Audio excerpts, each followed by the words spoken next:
दो भोजनों के बीच कम से कम 5 से 6 घंटे का अंतर होना चाहिए। जीने का आदर्श तरीका तो ये होगा कि जीवन में नींद ही ना हो, पर अभी यह संभव नहीं है क्योंकि शरीर में अब भी कुछ जड़ता यानी इनर्शिया है। तो नींद कम से कम हो, बाकी समय शरीर आराम से रहे। गुनगुने पानी में थोड़ा सा शहद मिलाकर पिएं। ऐसा रोज करें और आप पाएंगे धीरे धीरे खून में आरबीसी बढ़ जाएंगे।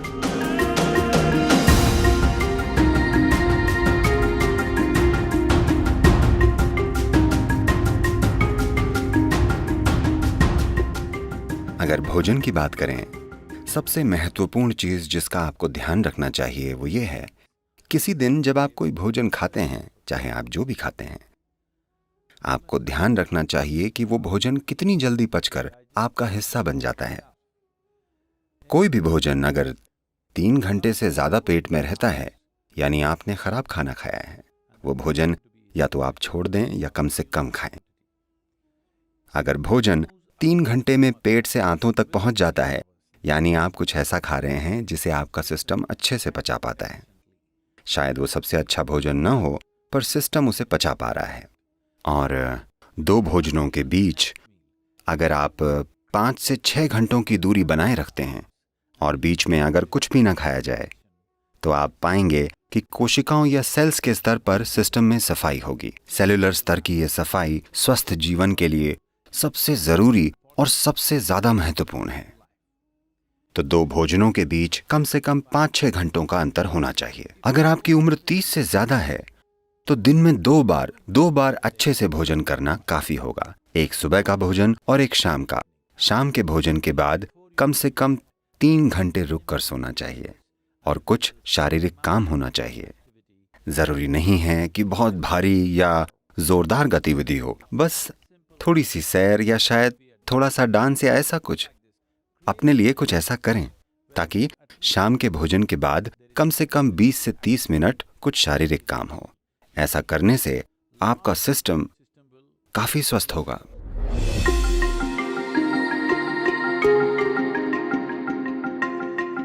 एनीमिया होना यानी खून ने अपना लोहा खो दिया है, यानी आपने अपनी ताकत खो दी है। ठीक है, शरीर की ताकत चली गई, आप थका हुआ महसूस करेंगे, बेवजह थकावट होगी। क्योंकि जब लोहा कम हो जाता है तब खून का ऑक्सीजन शरीर में अच्छे से नहीं पहुंचता, यानी आपका शरीर, आपका हृदय, आपका दिमाग सब कुछ ज्यादा काम नहीं कर पाएंगे क्योंकि आपके पास ऑक्सीजन कम है। तो खून में ऑक्सीजन की मात्रा को बढ़ाना एक जरूरी चीज है, क्योंकि शरीर की सेहत, उसका खुद को आसानी से जीवंत करना, इसके लिए खून में ज्यादा ऑक्सीजन होनी चाहिए और यह क्षमता कम हो जाएगी। खासकर महिलाओं को ध्यान रखना चाहिए। उनके शरीर की प्रक्रिया के कारण उनमें हीमोग्लोबिन की कमी हो सकती है, जिससे खून में ज्यादा ऑक्सीजन नहीं समा पाएगा और बेवजह वो थक जाएंगी। अगर आरबीसी कम है तो बुद्धि पर भी असर होगा, क्योंकि दिमाग में ऑक्सीजन कम होगा तो इसका असर शरीर और दिमाग दोनों पर होगा। तो इससे बचने का एक सरल तरीका है, रोजाना हल्के गर्म पानी में थोड़ा शहद मिलाकर पीना। रोजाना ऐसा करें। इससे धीरे धीरे आरबीसी की मात्रा बढ़ जाएगी। खून में ज्यादा ऑक्सीजन होगा तो अचानक ज्यादा ऊर्जा महसूस होगी, अचानक सब सक्रिय हो जाएगा, शरीर का कायाकल्प होगा, मृत कोशिकाओं की जगह नई कोशिकाएं पैदा होंगी। जो जड़ता आप अपने शरीर में और अपने मन में महसूस करते हैं वो बहुत कम होने लगेगी।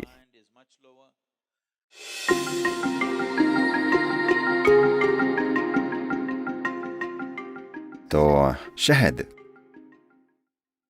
हमारे सिस्टम पर अलग अलग असर डालता है। कच्चे शहद का एक तरह का असर होता है, ठंडे पानी में पीने से उसका असर अलग होता है, हल्के गर्म पानी में पीने से अलग ही असर होता है। हम यहां इसे हल्के गर्म पानी में पीकर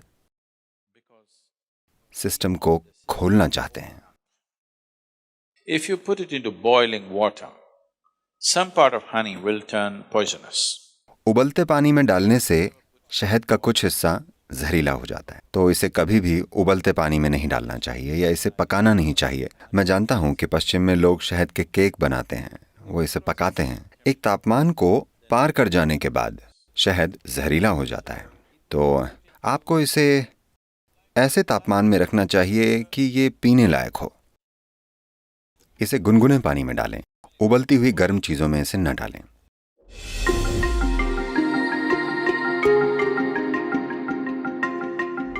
देखिए, नींद अपने आप में जीवन की जरूरत नहीं है। शरीर को नींद नहीं, आराम चाहिए। नींद आराम का बस एक रूप है। कई लोग ऐसा सोचने लगे हैं, तमिलनाडु में अगर कोई कहे ரெஸ்ட் பண்ணிக்கிறாங்க, यानी वे सो रहे हैं। जरूरी नहीं है, बैठकर भी आराम हो सकता है ना? हाँ, खड़े होकर भी आराम हो सकता है। दौड़ते दौड़ते खड़े हो जाने पर भी आराम मिलता है। आप खड़े थे, अगर आप बैठ जाएं तब भी आराम मिलता है। आराम करने के कई तरीके हैं। सबसे जरूरी बात यह है कि आराम यानी आप ऊर्जा का इक्वेशन बदल रहे हैं, यानी ऊर्जा का खर्च कम हो रहा है पर इसकी पैदावार उसी तेजी से हो रही है। तो कुछ समय बाद ताजगी महसूस होती है क्योंकि ऊर्जा कम खर्च हो रही है। मूल रूप से आप ऊर्जा को मैनेज कर रहे हैं। काम करते समय ऊर्जा ज्यादा खर्च होती है, पैदावार जितनी भी हो, पर वो काफी नहीं होती। कुछ समय में आप थक जाएंगे क्योंकि भारी खपत हुई है। खर्चा कम करके पैदावार बढ़ाई जाए तो कुछ समय में ज्यादा ऊर्जा महसूस होती है। सबसे बेहतरीन तरीका तो यह होगा कि जीवन में नींद ही ना हो, पर अभी यह संभव नहीं है क्योंकि शरीर में कुछ जड़ता है। तो कम से कम नींद ठीक है, बाकी समय शरीर को आराम है। अगर शरीर आराम से रहे तो नींद तब तक नहीं आती जब तक शरीर एक तरह से थक न जाए। तो शरीर कभी भी नींद नहीं मांगता, पर आराम जरूर मांगता है। अगर आपको यहां आराम से बैठना नहीं आता तो ये ऐसे आराम करेगा, इस प्रकार। अगर आप बिल्कुल आराम से बैठ पाएं तो ये बिना सोए घंटों बैठेगा, वरना शरीर को सिर्फ नींद में ही आराम मिलेगा। अभी यहां बैठे बैठे आप एक सरल काम कर सकते हैं कि आप यहां आकर बैठ जाएं। बस अपना ध्यान अपने सिर के ऊपर से अपने पैर की उंगलियों तक ले जाएं और देखें क्या सब कुछ ढीला और आराम से है, या आप ऐसे बैठे हैं। इसे जितना हो सके उतनी आराम की स्थिति में लाएं, जितना आपसे हो सके। आप हर चीज को लेकर सचेतन नहीं हैं, पर होशपूर्वक आप जितना सहज बना सकते हैं। आप अचानक देखेंगे कि अगर आप 10 बजे सोते हैं और आप बस 1 घंटे यहां आराम से बैठते हैं तो आपकी नींद आधे घंटे आगे बढ़ जाएगी। 10 बजे नींद नहीं आएगी, आप खुद ही जागते रहेंगे।